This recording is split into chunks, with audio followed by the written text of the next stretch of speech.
think, I've been writing a book up until a couple of months ago, and then I just thought, fuck it, I'll leave the book. I thought the book itself might in itself, if I got it out there, bring the revolution. And I thought, well, I don't really want to manipulate people, and I want to put out a quality product rather than a first draft. So the things I want to talk about tonight, and I've written this, I've even got slides and all.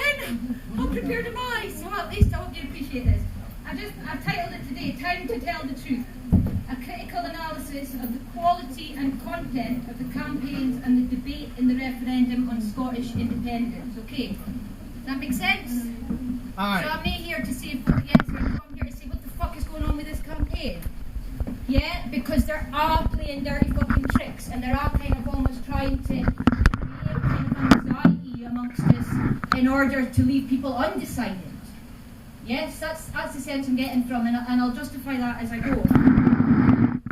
So the first thing I thought would be useful to explain to you, and this is really for people who, I want to let you know how the system works, right? Because the debates that are being made clearly show that people don't understand how the system itself functions and how different parts of government work and interrelate, right? Now, some of you might know me as a comedian, some of you might have read that I escaped from Cornhill. And both of those things are true. I've escaped from Cornhill more than once, but I would say that both of my sections were politically motivated, but that's what the books are about. So just to kind of, no, seriously. But anyway, so what I just want to tell you a little bit about my experience. I've got a degree, a postgraduate diploma in community education, so that's about human development, organisational development. It's about how you get from one place to the other using people, yeah? Or how you can oppress them, or how you can liberate them, how you can educate them, the best way to produce a society with the full participation of people. That's what community development teaches you. And there's a huge amount of people in Scotland with that qualification, a huge amount. Right, and I've also got a BSc Honours in Health Science from the University of Aberdeen, which looks at systems theory. It looks at how all the factors that influence an individual's health and their well-being. So it looks at the economic system, the cultural system, the political system. It looks at behaviour, it looks at their individual psychology, it looks at propaganda, media, persuasion. It looks at statistics, epidemiology, health and disease, everything that you might consider that influences your health. I've studied at university. So it's to give it credibility, because I know that because I've been sectioned and it was on the front page of the newspapers that I escaped from the nut house and got naked, which isn't the total truth. It's partial truth, but is to say that, okay, I know what I'm talking about, I'm not just a crazy lunatic, okay? There is a bit of lunacy in there. Youth and community work and activism. I've worked for 15 years on the ground in youth centres, community work. I've done cultural development, I've done community development, I've done comedy development, I've worked in the arts, I've worked in local authorities, I've worked in the NHS as a public health worker. So I know government policy and I know what's happening on the ground, and I know Scotland is in a fucking mess. It's in a real mess politically, because what you have is you've got two governments. So you have got, and Labour were in power for about, well, forever in Scotland, because Scotland as a society was voting collectively, right?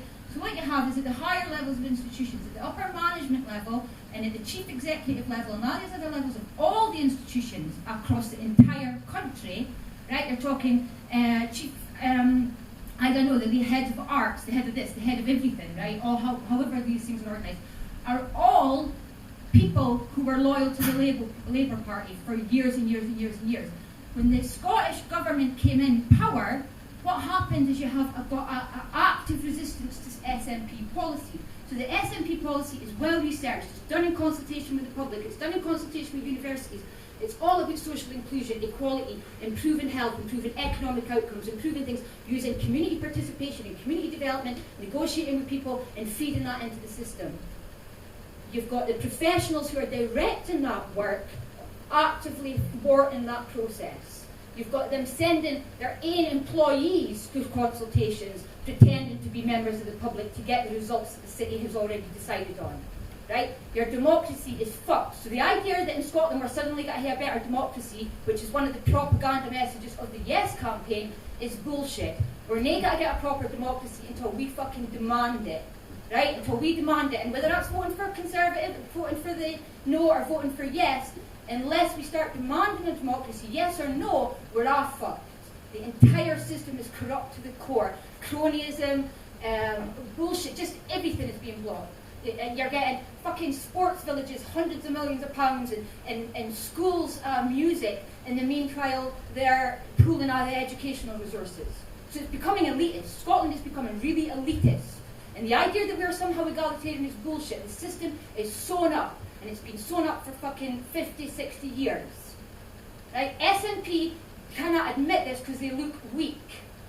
Right? Because if they admit that they're being fucking huckled on the ground through an active resistance campaign, and actively you've got SNP coming in, voting in policies, folk that like it, or they're getting huckled so they're not delivered in services, so local people go, well fuck it, the SNP got to deliver, I'll vote in the Conservative and the Labour Party, and the Conservative and the Labour Party are actively undermining Labour SNP policy to continue marking them weak. So the SNP are at fault for the mess of the country's in, partly because they've been a government but they've been weak. But they're a young government, and they're dealing with a government that's existed for 400 years. And this is why they made us take a fucking referendum within 15 years or whatever, 20 years of that vote. When folks say we're not ready for this, they're not lying to you. We're not ready for it. It's been deliberately designed at a time when we're not ready for it. So therefore we have to fucking take it. Because they're going, that'll put it to bed for a generation. The campaign is designed to put it to bed for a generation. The Yes campaign as well is nay, deeing fit it should be. Okay, so that's, are you with me so far? Yeah. Okay, right. So I've kind of got a bit carried away. Anyway, so using community work, I was an NHS public health worker. I've taught health and social care at Aberdeen College. I've been a comedian, a poet, a writer, a commentator. I've been involved in community development, trying to get anything done in this city. If you're not connected, if you're not related to somebody, if you're, you know what I mean? You've got folk getting funded because they're setting up their organisations in Aberdeen at their father's, one of their father's letting properties, their father's property developers, letting agencies. But other people running that organisation are in Aberdeenshire.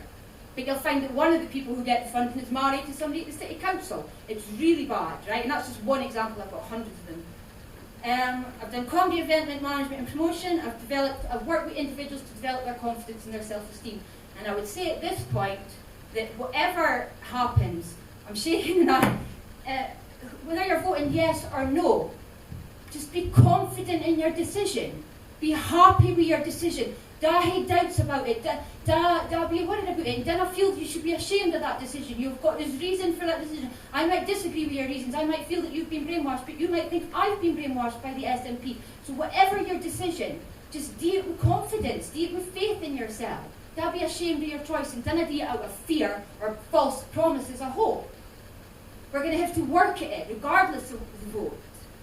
Okay, so now the first thing about the structure of society is there's knowledge, yeah? At the very outside layer of society, before we're even born, gone back 10,000 years to the beginning of humanity, before the universe, before there was even anybody here to think about it, there's been things happening, yes?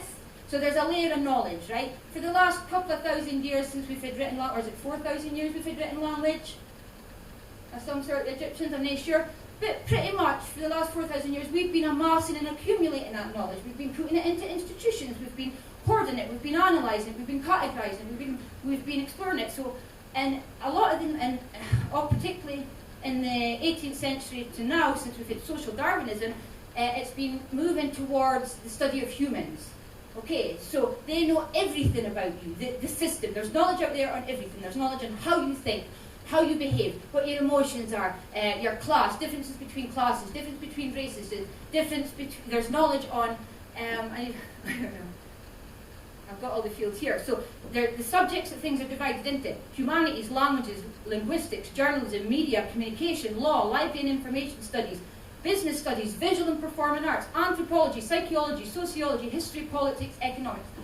One way that they divide people is by dividing knowledge. So immediately, you've got a division of your ability to make a free choice. Okay, because they're saying it's this or it's that or it's this. Then because they didn't teach you how things are related to each other, you are being told to segment your ideas. It's about the economy, it's about the politics, or it's about this, it's about that. It's bullshit. Every single layer of society is interconnected, influences every other layer of society. The idea that the economy's got to be great, and the culture's got to be great, and this, and, you know what I mean? I don't know.